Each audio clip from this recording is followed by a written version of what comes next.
mempresentasikan materi kelompok saya yang berjudul Bagaimana Nilai dan Norma Konstitusional Undang-Undang Negara Republik Indonesia 1945 dan Konstitusionalitas Ketentuan Perundang-undangan di bawah Undang-Undang Dasar. Yang pertama, menelusuri konsep dan urgensi konstitusi dalam kehidupan berbangsa negara. Pada saat kita menemukan aturan atau hukum yang berisi ketentuan yang mengatur bagaimana pemerintah dijalankan, artinya kita telah menemukan bagian dari konstitusi. Konstitusi adalah seperangkat aturan atau hukum yang berisi ketentuan tentang bagaimana pemerintah diatur dan dijalankan. Aturan atau hukum yang terdapat dalam konstitusi itu mengatur hal-hal yang amat mendasar dari suatu negara, maka konstitusi dikatakan pula sebagai hukum dasar yang dijadikan pegangan dalam penyelenggaraan suatu negara. Istilah konstitusi dikenal dalam sejumlah bahasa, misalnya dalam bahasa Perancis dikenal dengan istilah constituer, dalam bahasa Latin atau Italia digunakan istilah constitutio, dalam bahasa Inggris digunakan istilah constitution, dalam bahasa Belanda digunakan istilah constitutie, dalam bahasa Jerman dikenal dengan istilah verfassung, sedangkan dalam bahasa Arab digunakan istilah masyurutiyah. Rianto 2009. Konstituer bahasa Prancis berarti membentuk. Pembentukan yang dimaksud dengan membentuk di sini adalah membentuk suatu negara. Konstitusi mengandung permulaan dari segala peraturan mengenai suatu negara, atau dengan kata lain bahwa konstitusi mengandung permulaan dari segala peraturan mengenai negara. Pembentukan suatu negara atau penyusun dan menyatakan suatu negara, dan sebagai peraturan dasar mengenai pembentukan negara. Fungsi konstitusi ada 4, yaitu yang pertama, membatasi atau mengendalikan kekuasaan penguasa agar dalam menjalankan kekuasaannya tidak sewenang-wenang terhadap rakyat. Yang kedua, memberi suatu rangka dasar hukum bagi perubahan masyarakat yang dicita-citakan tahap berikutnya.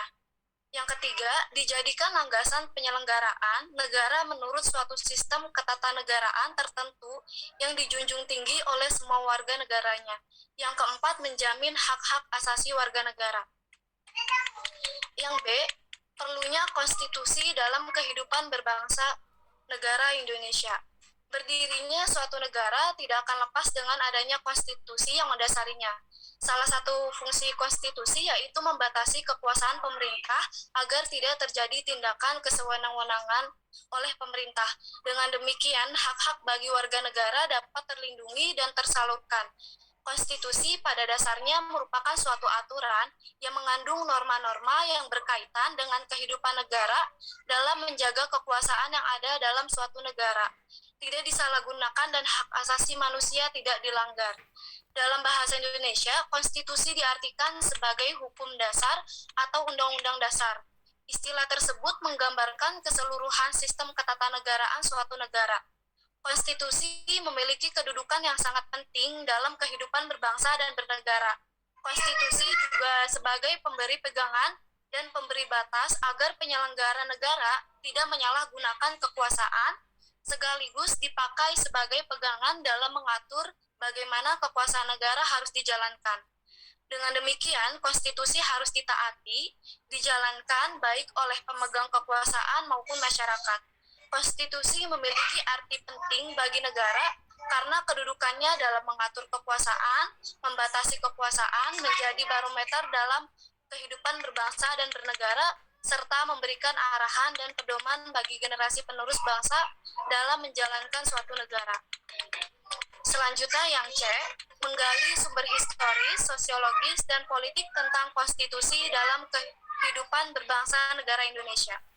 Menurut Hobbes, manusia pada status naturalis bagaikan serigala hingga timbul adagium homo hominipi lupus, artinya yang kuat mengalahkan yang lemah, hingga timbul pandangan-pandangan yang lainnya. Dalam bukunya yang berjudul Leviathan, ia mengajukan suatu argumen tentang kewajiban politik yang disebut kontrak sosial yang mengimplikasikan pengalihan kedaulatan kepada primus inter pares yang kemudian berkuasa secara mutlak. Dengan mengatasnamakan primus inter pares dan wakil Tuhan di bumi, mereka berkuasa sewenang-wenang dan menindas rakyat. Salah satu contoh raja yang berkuasa secara mutlak adalah Louis, Raja Perancis yang dinobatkan pada 14 Mei 1643 dalam usia 5 tahun. Sejarah tentang perjuangan dan penegakan hak-hak dasar manusia, sebagaimana terumus dalam dokumen-dokumen di atas, berujung pada penyusunan konstitusi negara. Seorang ahli konstitusi berkebangsaan Jepang, Naoki Kobayashi, mengemukakan bahwa Undang-Undang Dasar membatasi dan mengendalikan kekuasaan politik untuk menjamin hak-hak rakyat. Melalui fungsi ini, Undang-Undang Dasar dapat memberi sumbangan kepada perkembangan dan pembinaan tatanan politik yang demokratis. Konstitusi negara di satu sisi dimaksudkan untuk membatasi kekuasaan penyelenggaraan negara dan di sisi lain untuk menjamin hak-hak dasar warga negara. Konstitusi dapat berupa hukum dasar tertulis yang lazim disebut Undang-Undang Dasar dan dapat pula tidak tertulis. Dalam arti sempit, konstitusi merupakan suatu dokumen atau seperangkat dokumen yang berisi aturan-aturan dasar untuk menyelenggarakan negara. Sedangkan dalam arti luas, konstitusi merupakan peraturan baik tertulis maupun tidak tertulis yang menentukan bagaimana lembaga negara dibentuk dan dijalankan. Selanjutnya yang D, membangun argumen tentang dinamika dan tantangan konstitusi dalam kehidupan berbangsa negara Indonesia. Setelah ditetapkan 1 hari setelah proklamasi kemerdekaan, Undang-Undang Negara Republik Indonesia 1945 mulai berlaku sebagai hukum dasar yang mengatur kehidupan ketatanegaraan Indonesia dengan segala keterbatasannya. Karena sejak semula Undang-Undang Dasar Negara Republik Indonesia 1945 oleh Bung Karno sendiri dikatakan sebagai Undang-Undang Dasar kilat yang akan terus disempurnakan pada masa yang akan datang. Pada awal era reformasi pertengahan 1998, muncul berbagai tuntutan reformasi di masyarakat. Tuntutan tersebut disampaikan oleh berbagai komponen bangsa, terutama oleh mahasiswa dan pemuda.